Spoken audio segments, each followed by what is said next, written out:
तीसरा बन रहा है OAP। तो हमारे पास 3 ट्राइंगल्स यहाँ पर बन गए हैं। अब 3 ट्राइंगल्स बन गए हैं, एक का हमारा एंगल है 45 डिग्रीज, लेकिन दूसरे ट्राइंगल में अक्यूट एंगल क्या होगा? The height of the girl is mentioned here as 1.2। तो इस हाइट से हमारे ट्राइंगल्स में क्या इम्पैक्ट होगा? ये हाइट 1.2 है तो यहाँ पर भी 1.2 हो जाएगी, और ये टोटल हाइट थी 88.2, तो यहाँ पर आ जाएगा ये 87 मीटर्स। तो हाइट हमारी सेम है, प्लेन हमारा थोड़ा दूर चला गया है और उसका एंगल ऑफ एलिवेशन अब हो गया है 30 डिग्री। हाइट हमारी सेम रहती है तो हम हाइट को फिर से उतना ही मार्क करके रख देते हैं, तो ये हमारा 60 डिग्री हो जाएगा। 30 और 30 मिलके ये भी 60 हो गया, यहाँ 30 यहाँ 90, तो ये भी 60 हो गया। That makes triangle PQB as an equilateral triangle. और 60 डिग्रीज आते ही यहाँ पर हमारा एंगल ऑफ डिप्रेशन अपना 60 डिग्रीज हमने बना दिया, और यहाँ पर ये मूविंग टुवर्ड्स द टावर है। हेलो एवरीवन, आज के इस मॉड्यूल में हम कवर करने वाले हैं 5 most important, tricky and interesting problems on applications of trigonometry. इससे पहले के दोनों मॉड्यूल्स में हमने 5 इजी क्वेश्चन से स्टार्ट किया, फिर 5 moderate difficulty level, and now the last 5 questions, and with these last 5 questions we will complete this chapter for 5 marks in the CBSE board examination. Here is question number 11 for you all. A spherical balloon of radius r subtends an angle of 60 degrees at the eye of an observer. इस particular question में सिर्फ एक ही बात है, the first line. आप इस पहली line को कैसे समझते हो उसी के ऊपर डिपेंड करता है कि आप इस प्रॉब्लम को सॉल्व कर पाओगे या नहीं कर पाओगे। तो एक बार दोबारा पढ़ते हैं। Spherical balloon of radius R subtends an angle. Subtending का मतलब क्या होता है? अगर हमारे पास यहाँ पर सपोज एक सर्कल है और हमने यहाँ पर एक कॉर्ड ले लिया, ये चैप्टर भी आप अच्छे से पढ़ चुके हो, बट मैं सबटेंड का मतलब बता रही हूँ यहाँ पर। अगर ये दोनों एंड पॉइंट यहाँ पर है कॉर्ड के, और हमने यहाँ पर एक पॉइंट ले लिया P, अगर हम इस कॉर्ड के एंड पॉइंट्स AB को P से कनेक्ट करते हैं तो यहाँ पर कहा जाता है कि वो एक एंगल सबटेंड कर रहे हैं, ठीक है? तो यहाँ से हो गया। और दूसरा, अगर हम एक सिंगल पॉइंट से भी हम यहाँ पर इन दोनों को देखने की कोशिश कर रहे हैं तो भी यहाँ पर एंगल बन जाता है, ठीक है? तो किसी भी तरीके से यहाँ पर हमको दिया हुआ है कि जो स्फेरिकल बलून है उसका जो एंगल बन रहा है at the eyes of the observer is 60 degrees. ये डायग्राम हमें थोड़ा ध्यान से बनाना है। तो हमने पहले ग्राउंड लेवल ले लिया और यहाँ पर एक ऑब्जर्वर ले लेते हैं। ऑब्जर्वर मैंने एक प्यारा सा बच्चा लिया है क्योंकि यहाँ पर हम बलून की बात कर रहे हैं। फिर से मैंने बॉय की हाइट मेंशन यहाँ नहीं की है बिकॉज क्वेश्चन के अंदर बॉय की हाइट हमको नहीं दी हुई है, सिर्फ उसकी पोजीशन को हम पॉइंट ऑफ ऑब्जर्वेशन P करके यहाँ पर मार्क कर लेते हैं। और इस क्वेश्चन में हमने वो डायग्राम में ले लिया है एक बलून, थोड़ा सा मैंने बड़ा बनाया है for the diagrams clarity. Exam में भी ये ज़रूरी नहीं है बिकॉज क्वेश्चन में बलून की बात हो रही है तो छोटा सा बनाना है। Let us make the diagrams very neatly and clearly ताकि हमें समझ आए और एग्जामिनर को भी समझ आए। नाउ अब बात आती है कि सबटेंड का मतलब क्या होता है। सबटेंड, इसमें ये नहीं लिखा गया है कि पॉइंट को देख रहा है। अभी फर्स्ट लाइन कह रही है कि सिर्फ ये बलून जो है वो ऑब्जर्वर को 60 डिग्री एंगल सबटेंड कर रहा है।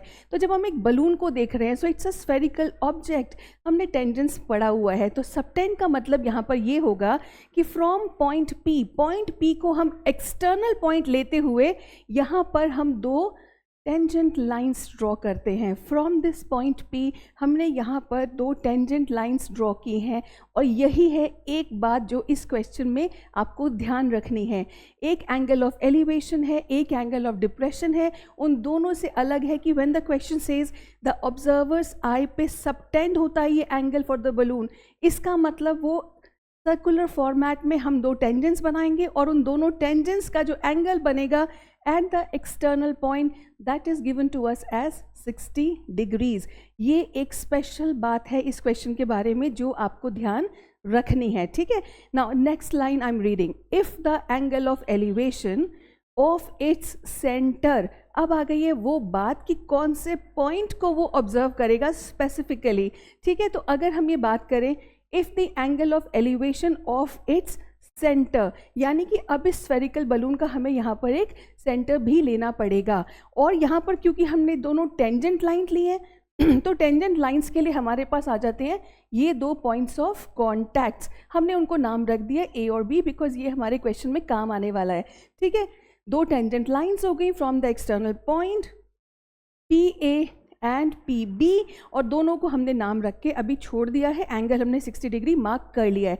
अब हमें एक और पॉइंट लेना है जो है सेंटर। सेंटर पे हमने यहाँ पर मार्क कर दिया है ओ, इस स्फेरिकल बलून का सेंटर लिया है ओ।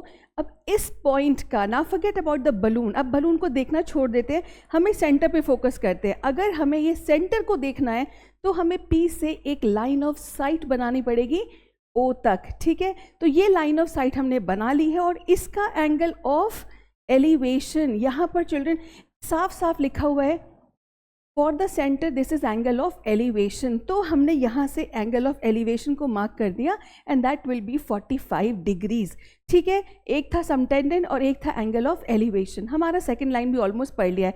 अब हमें करना क्या है, then prove that the height of the centre of the balloon, height of the centre of the balloon, जब भी हम हाइट की बात करते हैं तो हम बात करते हैं ग्राउंड से, ठीक है। हमने यहाँ से ग्राउंड से इसकी हाइट के बारे में बात करनी है। यहाँ से हमने दो रेडियाई को ज्वाइन कर दिया है और हमें अच्छे से मालूम है कि यहाँ पर 90 डिग्री का एंगल बन जाता है। ये सारी प्रॉपर्टीज़ आपने चैप्टर 10 सर्कल्स में पढ़ी हैं, इनको यहाँ पर लिखने की बिल्कुल ज़रूरत नहीं है। सिर्फ एक ब्रीफ में आप एक स्टेप में लिख सकते हो, this angle will be 90 because OA is perpendicular to PA. It's already a long question. हल्का सा ब्रीफली इन प्रॉपर्टीज़ को मेंशन कर देना and that will be enough. ये पूरा का पूरा थ्योरम हमें यहाँ प्रूव नहीं करना है, ठीक है। तो टेंजेंट्स लिए थे तो radii through the point of contact तो आने ही थे, वो आ गए तो हमको 90 डिग्री एंगल्स भी मिल गए यहाँ पर, और हमने सेंटर का हाइट कंपेयर करना है तो वो हमें एक परपेंडिकुलर लाइन से यहाँ पर शो कर दिया। अब देखते हैं किस किस चीज़ के बारे में हमें रिलेशनशिप इस्टेब्लिश करना है। यहाँ पर 90 डिग्री एंगल्स आ चुके हैं हमारे, एक 90 डिग्री एंगल बेस पर आ गया है। अब ये क्वेश्चन बाकी क्वेश्चन से अलग क्यों है? बाकी सारे क्वेश्चंस में हमारे पास एक ऐसा सिचुएशन होता था जहाँ पर हम दो ट्राइंगल्स की बात करते थे, दो राइट एंगल्ड ट्राइंगल्स। इस केस में हमारे पास तीन राइट एंगल ट्राइंगल्स बन गए हैं। कौन कौन से बन गए हैं? एक बना है 45 डिग्रीज वाला PQO, ठीक है, OPQ, एक तो ये बन गया। दूसरा अगर हम देखें तो दूसरा हमारा बन रहा है OBP और तीसरा बन रहा है OAP। तो हमारे पास तीन ट्राइंगल्स यहाँ पर बन गए हैं। अब तीन ट्राइंगल्स बन गए हैं, एक का हमारा एंगल है 45 डिग्रीज, लेकिन दूसरे ट्राइंगल में अक्यूट एंगल क्या होगा? ना ये अगर दो ट्राइंगल्स की आप बात करो, कौन से दो? एक ये वाला और एक ये वाला। टेंजेंट सेगमेंट थ्योरम में सब बच्चों ने अच्छे से किया हुआ है कि हमारी टेंजेंट सेगमेंट्स बराबर होती हैं और हमारे पास ये दोनों ट्राइंगल्स कॉन्ग्रुएंट हो जाते हैं। अगर ये दोनों ट्राइंगल्स कॉन्ग्रुएंट होते हैं तो डेफिनेटली ये वाला एंगल हमारा इस एंगल के बराबर हो जाता है ना। पूरा एंगल अगर हमको दिया हुआ है 60 डिग्रीज तो हम इसका हाफ ले लेंगे, हाफ ले लेंगे मतलब 30 डिग्रीज। तो हमारे पास दूसरे राइट एंगल ट्राइंगल में भी एक अक्यूट एंगल आ जाता है 30 डिग्री। अब नेक्स्ट वाले ट्राइंगल की मुझे ज़रूरत नहीं है because triangle OAP will be congruent to triangle OBP। तो चाहे हम OAP को कंसिडर करें या OBP को कंसिडर करें, डजेंट मैटर, ठीक है। तो मैंने ये दो ट्राइंगल्स पिकअप कर लिए। अब हमारी स्टडी थोड़ी थोड़ी वैसे ही स्टार्ट हो जाएगी। क्या करना है हमें इसको सॉल्व करने के लिए? हमें इसको रिलेशनशिप एस्टैब्लिश करना है कि height of the centre of the balloon, जो हमने डायग्राम में लिए OQ, is √2 times its radius. Radius यहाँ पर मार्क्ड है ऑलरेडी और उसका सेगमेंट रिप्रेजेंट करेगा OB। तो मोटा मोटा हमें इस हाइट और रेडियस के बीच में एक रिलेशनशिप को एस्टैब्लिश करना है, ठीक है। हमें ये रिलेशनशिप को एस्टैब्लिश करना है, उसके लिए हमें दो ट्राइंगल्स लेने पड़ेंगे जिसमें एक में H आ जाए और एक में R आ जाए। H लेने के लिए डेफिनेटली 45 डिग्रीज और R लेने के लिए डेफिनेटली 30 डिग्रीज, ठीक है। तो उसके लिए हम फिर से वही एक बॉक्स बना लेते हैं जिसके अंदर हम अपने दो ट्राइंगल्स लिख लेते हैं, एक ट्राइंगल 45 डिग्री वाला, दूसरा ट्राइंगल 30 डिग्री वाला। अब आती है इसमें दूसरी खास ध्यान रखने वाली बात, वो क्या है? पहली थी हमारी एंगल सबटेंड कैसे होता है, उसको कैसे मेजर करना है, कहाँ मार्क करना है। दूसरी बात, हर बार हमें डिसाइड करना होता है कि कौन सा रेशियो इसके अंदर हमें यूज़ करना है। अभी तक हमने ज़्यादातर क्वेश्चंस में टैन रेशियो ही यूज़ किया है, बट इस क्वेश्चन में दिमाग में बैठा लेना, it's not tan ratio, this going to be sine. अब ये साइन रेशियो यूज़ करना है, बट क्यों करना है? इन दोनों ट्राइंगल्स को अगर आप ध्यान से देखोगे तो ना तो इनका बेस कॉमन है ना इनका परपेंडिकुलर कॉमन है। अगर पहले ट्राइंगल की बात करो तो उसका परपेंडिकुलर है H और दूसरे ट्राइंगल का परपेंडिकुलर है आर। तो परपेंडिकुलर तो हमको लेना ही है, लेकिन दोनों के बेसिस भी कॉमन नहीं है। तो कौन सी साइड है इन दोनों ट्राइंगल्स में जो कॉमन है, वो है हमारी O P. OP is the hypotenuse of both the triangles. Perpendiculars हमें कंपेयर करने, hypotenuse कॉमन है, तो नो डाउट कौन सा रेशियो हम यूज़ करेंगे, साइन रेशियोज। बस अब बिल्कुल वैसे ही सॉल्व करते हैं। Sine ratio for 45 and sine ratio for 30 degree. Sine 45 अगर हमने यूज़ किया, इट्स 1/√2, तो आ जाएगा H/OP, जिससे हम OP का वैल्यू H के टर्म्स में निकाल के रख लेते हैं। OP का वैल्यू H के टर्म्स में क्यों, क्योंकि बाद में हम OP को एलिमिनेट कर देंगे। नेक्स्ट ट्राइंगल देखते हैं। नेक्स्ट ट्राइंगल OPB में भी हम अगर यही थ्योरी यूज़ करें तो sine 30 is 1/2 which will be equal to R/OP। ठीक है, तो R/OP आ गया। OP को हमने निकाल लिया ट्वाइस ऑफ R। अब आप यहाँ पर देखो, इसके अंदर दोनों हमारे पास रिलेशनशिप बन गए। OP is √2H and OP is 2R। बस इक्वेट ही तो करना है इन दोनों को। इक्वेट किया, कैंसिल किया, तो वही रिलेशनशिप आ गया जो हमको प्रूव करना था। So solving part is very easy, only 2 points to remember. What does subtending angle mean, and secondly यहाँ पर हमें साइन रेशियो को यूज़ करना है। हो गया ये आंसर सॉल्व। ये थोड़ा अलग टाइप का क्वेश्चन है, इसका टेक्निक याद रखना। Moving on to the next question, and of course final statement से ही हम कंक्लूड करते हैं। तो अगले क्वेश्चन की तरफ चलते हैं। This is now 1.2 meter tall girl spots a balloon moving with the wind in a horizontal line. ये क्वेश्चन हमने पहले प्लेन के केस में भी किया हुआ है। बोट भी धीरे धीरे मूव कर रही है, तो ये क्वेश्चन स्पेशल क्यों है? ये क्वेश्चन स्पेशल इसलिए है क्योंकि इसके अंदर गर्ल की हाइट दी हुई है। तो हमने यहाँ पर ग्राउंड बना लिया, हम यहाँ पर एक गर्ल ले लेते हैं। इस बार गर्ल की हाइट मैंशनड है। कितनी हाइट मैंशनड है? 1.2 मीटर टॉल गर्ल। तो यहाँ पर हमने गर्ल की हाइट ले ली, उसको हमने 1.2 मीटर्स मार्क कर दिया। Now spots a balloon moving with the wind. ठीक है, it's a balloon moving with the wind. So मैंने यहाँ पर हॉट एयर बलून ले लिया विद द बास्केट। तो ये गर्ल क्या ऑब्जर्व कर रही है? एक hot air balloon moving with the wind in a horizontal line at a height of 88.2 meters. Now this girl is observing something above the horizontal line. ठीक है, तो एंगल ऑफ एलिवेशन नहीं बनेगा और उसके लिए हमने फिर से एक हॉरिजॉन्टल लाइन बना लिया। नाउ यहाँ से वो एंगल कितना दिया हुआ है हमको? The angle of elevation of the balloon from the eyes of the girl at any instant is 60 degrees. तो इस पॉइंट पर अगर हम एंगल ऑफ एलिवेशन बनाएं तो this angle is going to be 60 degrees. अब यहाँ देखो, यहाँ पर ये नहीं लिखा है कि बलून उससे दूर जा रहा है या उसके पास आ रहा है। मैंने लास्ट मॉड्यूल में बताया था, ये हमें खुद तय करना होता है कि बलून दूर जा रहा है या बलून पास आ रहा है। वो डिपेंड करता है हमारे एंगल ऑफ एलिवेशन पे। इसमें देखते हैं एंगल ऑफ एलिवेशन के साथ चेंज क्या हो रहा है। After some time the angle of elevation reduces to 30 degree. Angle of elevation कम हो रहा है, यानी कि ये जितना भी एंगल है हमारा 60 डिग्री, उससे हमारा एंगल कम हो रहा है। कम हो रहा है तो मतलब इतना ऊपर नहीं जा रहा है। इतना ऊपर नहीं जा रहा है तो मान लो सपोज यहीं तक जा रहा है। ठीक है, I am just taking an example like this. तो मतलब वो बलून तो दूर ही जाएगा।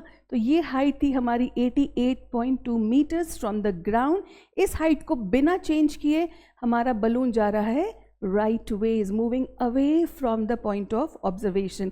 और अब हमारा नया एंगल ऑफ एलिवेशन बन गया है 30 डिग्रीज। ठीक है, ये हमें क्वेश्चन में दिया हुआ है, तो नया वाला एंगल हमारा 30 डिग्री आ गया। Now find the distance travelled by the balloon during the interval. ये बहुत आसान क्वेश्चन है, बिल्कुल वैसा ही है जैसे हमने पहले भी किए हुए हैं, लेकिन इसमें एक ही बात है ध्यान रखने की। The height of the girl is mentioned here as 1.2। तो इस हाइट से हमारे ट्राइंगल्स में क्या इम्पैक्ट होगा? ये हाइट 1.2 है, तो यहाँ पर भी 1.2 हो जाएगी, और ये टोटल हाइट थी 88.2, तो यहाँ पर आ जाएगा ये 87 मीटर्स। ठीक है, बस इतना ध्यान रखना है और उसके बाद क्वेश्चन बिल्कुल वैसा ही है। हमें क्या निकालना है? Distance travelled by the balloon. तो B से लेकर C will be same as F से लेकर D on the ground and Q से लेकर E। तो कोई भी डिस्टेंस निकालो, डजेंट मैटर। फिर से वही हमने ट्राइंगल बनाया, बॉक्स बनाया, दो ट्राइंगल्स मेंशन किए 60 एंड 30 डिग्री के। दोनों में हमने टैन रेशियो लगाया विदाउट एनी डाउट, क्योंकि हाइट्स हमको दी हुई हैं और बेस लाइन पे डिस्टेंस हमें निकालना है। तो यहाँ से हमने ले लिया, दोनों में टैन रेशियोज लगा दिए, बिल्कुल वही टेक्निक है। यहाँ पर हमको पी क्यू का डायरेक्ट वैल्यू मिल रहा है, डायरेक्ट वैल्यू तो मिलेगा ही क्योंकि हाइट का वैल्यू 87 ऑलरेडी गिवन है हमारे पास। तो हर बार हमको हाइट दिया है तो हम बेस कैलकुलेट कर लेते हैं। पी क्यू यानी कि दिस बेस, ये वाले बेस की वैल्यू हमारी आ चुकी है 29√3, और दूसरे वाले केस में अभी हम वैल्यू निकालें तो हमारे पास P से लेकर E तक का भी डिस्टेंस आ गया 87√3, और BC को निकालने के लिए हमें इसको सब्ट्रैक्ट करना है। तो ये क्वेश्चन कोई ट्रिकी या बहुत डिफिकल्ट नहीं है, बट इसके अंदर हमें एक ही बात ध्यान रखनी है, height of the girl is given, तो उसको बलून की हाइट से माइनस करते हुए हमें ट्राइंगल की हाइट को डिटर्मिन करना है। Moving on to the 13th question which look such a long problem. Obviously it's a case study question in the last year CBSE board examination. इसको एक बार स्टडी करते हैं, और ये इसलिए मैंने दिखाया है कि इतना बड़ा दिखने वाला प्रॉब्लम इतना सिंपल है सॉल्व करने के लिए, बट केस स्टडी को पढ़ने के लिए टाइम चाहिए। Children, it's my sincere advice to all of you, जब आपका रीडिंग टाइम आपके पास मिलता है, रीडिंग टाइम में इंतज़ार मत करो बेल बजने का राइटिंग टाइम की, उस रीडिंग टाइम को ठीक से यूटिलाइज़ करो, और ठीक से यूटिलाइज़ करने में 3 से 4 मिनट केस स्टडी को ज़रूर दो। केस स्टडी को पढ़ो और सिर्फ इतना आइडेंटिफाई करो कि कौन सी इन्फॉर्मेशन अनइम्पॉर्टेंट है क्वेश्चन को सॉल्व करने के लिए, और कौन से क्वेश्चंस, कौन सा पार्ट हमें ध्यान रखना है। अब अगर मैं फर्स्ट पैरा देखूँ, we have seen the airplanes, I am not saying it's not important, main idea है रियल लाइफ से इनको जोड़ने का। कहाँ पर हम ट्रिग्नोमेट्री यूज़ करते हैं, बच्चे मैथ्स में इंटरेस्ट इसलिए लूज़ करते हैं, कई बार समझ नहीं आता कहाँ यूज़ करना है। So this is a good initiative यहाँ पर कि एक्सप्लेन किया है, बट पढ़ लिया हमने, अप्रिशिएट भी कर लिया, but this is not required for solving. ATC क्या कर रहा है उस डिस्क्रिप्शन को हमने पढ़ लिया और हमने छोड़ दिया। Second paragraph is important and यहाँ से हमको इन्फॉर्मेशन शुरू होती है। उसके बाद लिखा use the above information, obviously I am going to use the above information, छोड़ दो उसको। Draw a neat labelled figure, ये केस स्टडी में आया हुआ है, तो केस स्टडी का कोई भी क्वेश्चन स्टार्ट होगा तो उसमें डायग्राम बनाने के लिए ही बोलेंगे, और वो तो हमें बनाना ही है, ये हमें समझ आ चुका है। सो मेनली ये क्वेश्चन भी बाकी क्वेश्चंस के जैसा ही है, और हमें सिर्फ डायग्राम बनाकर उसको सॉल्व करना है। फिर से इसमें देखा 3 पार्ट्स थे, फर्स्ट पार्ट में डायग्राम तो हम बना ही रहे हैं, 2 पार्ट्स हमको सॉल्व करने हैं। लेकिन इसका जो ये वाला पार्ट है, keeping the height constant during the above flight, इसमें एक एडिशन है, एक थर्ड एंगल 45 डिग्री का भी आ गया है। ठीक है, तो इस क्वेश्चन को मैंने थोड़ा सा सिंपल करके बना लिया है, सेम प्रॉब्लम है बट अब हमें पहले जैसा लग रहा है। The angle of elevation of an airplane from a point on the ground is 60 degree. कुछ नया नहीं है, we already have studied these cases, so I'm going a little fast. Point हमने P mark कर लिया, and there is a airplane and the angle of elevation of this airplane is given to us as 60 degrees. Now after a flight of 30 seconds, time there over 30 seconds, it is observed that the angle of elevation changes to 30 degree. Now 30 degree change हो रहा है तो definitely plane दूर जा रहा है। Now the height of the plane remains constant. तो जब भी ऐसे cases हैं आपने देखा है, height हमेशा उसकी same रहनी चाहिए। तो height हमारी same है, plane हमारा थोड़ा दूर चला गया है और उसका angle of elevation अब हो गया है 30 डिग्री। height हमारी same रहती है तो हम height को फिर से उतना ही mark करके रख देते हैं। कितना height है ये? Height of the plane remains constant as 3000√3 metres, ये हमको दिया हुआ है, तो ये थ्रू आउट सेम है। What is the distance travelled by the plane in 30 seconds? C से लेकर डी तक उसने कितना डिस्टेंस कवर किया? इतना डिस्टेंस कवर किया उसने 30 सेकेंड्स में, तो हमें ये निकालना है। उसके बाद पार्ट बी में थोड़ा सा वेरिएशन है, उसको हम बाद में डिस्कस करेंगे, बिकॉज उसके लिए हमें डायग्राम में कुछ और कंस्ट्रक्शंस करनी पड़ेंगी। पहले हम ये आसान वाला पार्ट सॉल्व कर लेते हैं आसानी से। हमने 2 राइट एंगल ट्राइंगल्स बनाने हैं, 2 राइट एंगल ट्राइंगल्स को आइडेंटिफाई करना है, जो हम हमेशा करते हुए आ रहे हैं। एक 60 डिग्री, एक 30 degree, tan ratios without doubt, perpendiculars हमें दिए हुए हैं, बेस लाइन पे हमें डिस्टेंस निकालना है, बिल्कुल पहले जैसा क्वेश्चन है। थोड़ा इसको फास्ट चलते हैं।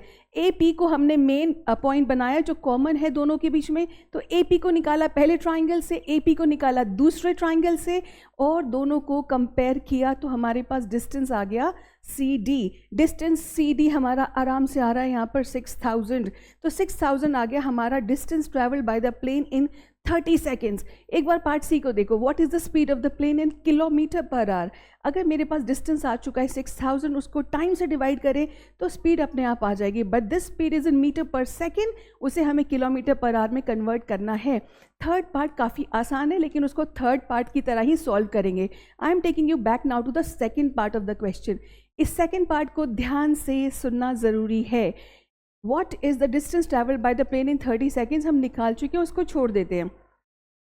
After 15 times of √3 - 1 seconds. अब एक बात है, यहाँ पर या तो सेकेंड्स को कंसिडर करो, मैंने इसको फिलहाल इग्नोर किया, मैंने एंगल ऑफ एलिवेशन पे फोकस किया।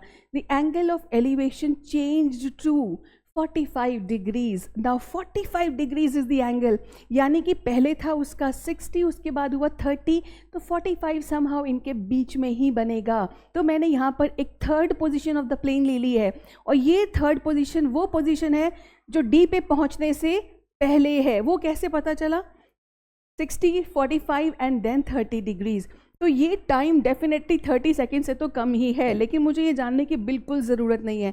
मुझे निकालना क्या है? मुझे निकालना है कि इस पर्टिकुलर एंगल तक उसने कितना डिस्टेंस ट्रैवल किया, यानी कि मुझे निकालना है CE, यही निकालना है ना। एक बार चेक कर लेते हैं। Okay, the angle of how much is the distance travelled in that duration. Yes, मुझे निकालना है ये वैल्यू।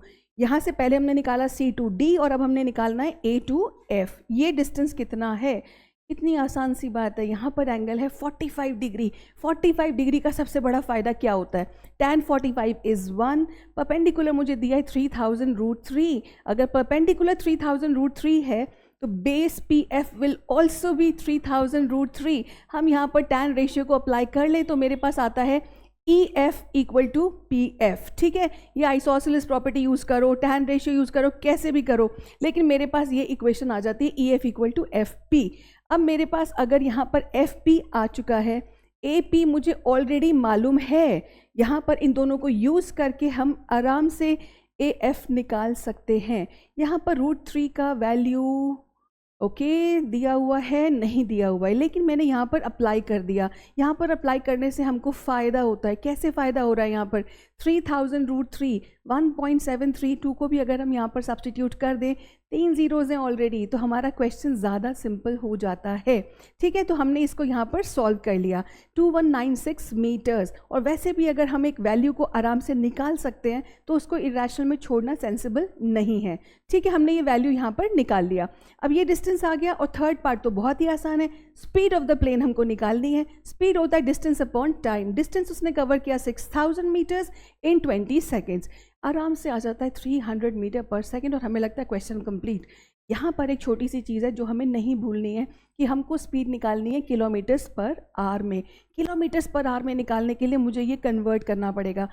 वैसे तो आपको याद होना चाहिए कि इसको कन्वर्ट कैसे किया जाता है। मीटर्स को किलोमीटर्स में कन्वर्ट करने के लिए 1000 से डिवाइड किया जाएगा, और ये 1 सेकेंड है, उसको 60 × 60 से डिवाइड किया जाएगा। शॉर्ट फार्मूला उसका ये होता है कि हम इसको 18/5 से मल्टीप्लाई करते हैं, और जब हमने मल्टीप्लाई किया तो हमारे पास आ गया 1080 किलोमीटर्स पर आवर। ठीक है, ये एक बड़ा क्वेश्चन था, और केस स्टडी का क्वेश्चन 4 नंबर के लिए आता है, लेकिन जनरली बड़ा क्वेश्चन हो जाता है। केस स्टडी मुश्किल नहीं होता, बट केस स्टडी थोड़ा टाइम कंज्यूमिंग होता है चिल्ड्रन।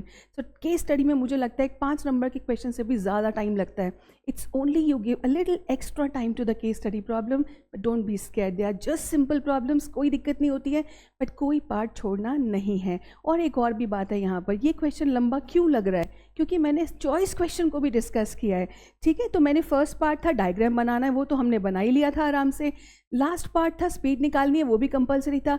बीच के जो 2 पार्ट्स हैं वो ऑप्शनल थे। मैंने तो दोनों डिस्कस किए, इसलिए ज़्यादा टाइम लगा। एग्जाम में सेंसिबल चॉइस करके आपको एक ही पार्ट सॉल्व करना होता है। चलो नेक्स्ट क्वेश्चन को भी देखते हैं। ये भी एक केस स्टडी का प्रॉब्लम है, फिर से बहुत सारी डिटेल है। लक्ष्मण झूला वी ऑल अप्रिशिएट, हमें बहुत पसंद है, लेकिन ये इन्फॉर्मेशन हमें दी हुई है अप्रिसिएशन के लिए, क्वेश्चन को सॉल्व करने में ये हमको हेल्प नहीं कर रही है, तो मैंने उसको हटा दिया ना। Based on the above information of course हम उसी के बेस पर सॉल्व करेंगे। मैंने क्वेश्चन को थोड़ा छोटा करके यहाँ पर सब्सटीट्यूट कर दिया है। ठीक है, from a point P on a river bridge. अब रिवर ब्रिज है क्या? रिवर ब्रिज मतलब रिवर है, यहाँ से 2 पोल्स हैं और उसके ऊपर एक ब्रिज है, यानी कि ब्रिज हमेशा रिवर से थोड़ा ऊंचा होता है। तो वो हाइट हमको यहाँ पर दी हुई है 18 मीटर्स फ्रॉम द रिवर। अब मैंने कोई ज़्यादा डायग्राम्स नहीं बनाए हैं, but I am just taking the line diagrams here. मैंने ये एक बेस लाइन ले ली है, that's the ground level. 18 metres की हाइट है यहाँ पर, उस पर हमारा एक ब्रिज जाएगा, और ब्रिज हमारा कितना है 18 मीटर्स की हाइट पर। तो ये मैंने ब्रिज ले लिया है। और क्या दिया हुआ है हमें कि ये पॉइंट है, रिवर है, depression of opposite banks of the river. Opposite banks मतलब हम एक लेफ्ट साइड पर और एक राइट साइड पर, तो 2 पॉइंट्स हम मार्क करके 2 एंगल्स ऑफ डिप्रेशन आ जाएंगे। हमें दोनों दिए हुए हैं यहाँ पर 60 और 30, कोई भी 30 ले लो कोई भी 60 ले लो, इट डजेंट मैटर। इसमें लेकिन थोड़ा सा ये मैटर करता है कि हमने एक डायग्राम अगर फिगर में दिया हुआ है, जैसा कि पिछले केस में लक्ष्मण झूला वाला डायग्राम दिया हुआ है, तो कौन सा पॉइंट ए है कौन सा पॉइंट बी है ऑलरेडी स्पेसिफाइड है, कहाँ पर कौन सा एंगल बन रहा है वो भी स्पेसिफाइड है, ठीक है। तो be a little careful in noting down the points carefully when you draw the diagram. मैंने भी वहीं से कॉपी करके बिल्कुल ए और बी को प्लेस कर दिया है। अब इसमें आ गए हमारे एंगल्स ऑफ डिप्रेशन, तो हम उनको ट्रांसफर करके ग्राउंड पे ले आते हैं। फिर से वही 2 ट्राइंगल्स एंड परपेंडिकुलर्स दिए हुए हैं, हमें निकालना है in the first part find the distance P A. Now distance P A निकालना है, हमें डिस्टेंस पी भी निकालना है, दोनों हाई हिपोटेन्यूज हैं, परपेंडिकुलर्स दिए हुए हैं, हाई हिपोटेन्यूज हैं, हम आराम से निकाल लेंगे। थर्ड पार्ट और उसमें देखो find the width A B of the river. तो अगर हम यहाँ पर सीधा पहले इसको विड्थ ऑफ रिवर को निकालने की कोशिश करें और उसके बाद दिया find the height B Q, find the height BQ if the angle of the elevation from P to Q be 30 degree. अब अगर आप डायग्राम देखोगे जो क्वेश्चन में दिया हुआ है, तो यहाँ से एक पिलर है, एक पोल है जो Q तक जा रहा है, वहाँ पे है पॉइंट Q और इसका एंगल ऑफ एलिवेशन दिया है 30 डिग्री। तो हमें इस केस में भी हाइट BQ निकालना है। तो मेनली यहाँ पर 3 पार्ट्स हैं और मैंने ये एक पार्ट का चॉइस है, तो दोनों डिस्कस करते हैं, आपका जो मन करे एग्जाम में आप उसको सॉल्व कर सकते हो, ठीक है। तो हमने यहाँ पर फिर से वही ले लेंगे, 2 ट्राइंगल्स ले लेंगे हम। यहाँ पर 18 मीटर्स का हाइट आ चुका है, 2 ट्राइंगल्स लेके अब हमने इसके अंदर अगर मान के चलो एक में 60 ले लिया एक में 30 ले लिया, तो हमने टैन रेशियो से हम विड्थ निकाल लेते हैं। मैंने यहाँ पर टैन रेशियो दोनों टेबल में लिख दिए हैं, क्योंकि टैन रेशियो से हमको दोनों बेस लाइन्स मिल जाएंगी। और दोनों बेस लाइन्स कौन कौन सी हैं? फर्स्ट ट्राइंगल का बेस है AM और दूसरे का है MB, दोनों को मैंने ऐड किया 6√3 and 18√3। Width of the river मेरे पास आ गई 24√3। यहाँ पे मैंने पार्ट 3 को पहले सॉल्व कर दिया है, बिकॉज इसी फॉर्मेट में हम क्वेश्चंस को सॉल्व करते हुए अभी तक आ रहे थे। बट अब हम देख लेते हैं डिस्टेंस PA। डिस्टेंस PA के लिए डायरेक्ट हमने साइन रेशियो अप्लाई किया, तो हमारे पास PA का वैल्यू आ जाएगा। और नेक्स्ट ट्राइंगल हमने ले लिया 30 डिग्री वाला, उसके अंदर भी अगर हमने साइन रेशियो को अप्लाई कर दिया तो हमारे पास PB का वैल्यू आ जाएगा। So first part, second part, third part का फर्स्ट चॉइस हम कर चुके हैं। अब बचा last part, find the height BQ if the angle of elevation from P to Q भी 30 डिग्री। अब इसमें सबसे इंटरेस्टिंग बात यह है कि हर जगह ज़रूरी नहीं है ट्रिग्नोमेट्री ही लगाया जाए, लगा सकते हैं हम, कोई इशू नहीं है, यहाँ पर हम निकाल सकते हैं। क्योंकि B से N का हाइट है 18, तो N से Q का हाइट हम आराम से निकाल सकते हैं, क्योंकि हमारे पास PN का वैल्यू आ चुका है। लेकिन कभी कभी कोई लास्ट पार्ट इतना आसान हो तो हम और एप्लीकेशंस भी यूज़ कर सकते हैं। कौन सा हो सकता है वो दूसरा एप्लीकेशन? यहाँ पर है हमारा 90 डिग्री एंगल, ये 30 है तो ये हमारा 60 डिग्री हो जाएगा। 30 और 30 मिलके ये भी 60 हो गया, यहाँ 30 यहाँ 90 तो ये भी 60 हो गया। That makes triangle PQB as an equilateral triangle. तो ये ट्राइंगल अगर हमारा इक्विलेटरल हो जाता है तो उससे हमारी सारी की सारी साइड्स बराबर हो जाएंगी, सारी साइड्स बराबर हो जाएंगी। और क्या हम कोई साइड ऑलरेडी निकाल चुके हैं? हम निकाल चुके हैं साइड PB। साइड PB हमारी है यहाँ पर 36 मीटर्स। तो अगर साइड PB 36 मीटर्स है तो PQ और BQ भी 36 मीटर्स होगा। This completes this case study problem with all the options discussed. I repeat children, case study में पार्ट 1, पार्ट 2, पार्ट 3 होते हैं।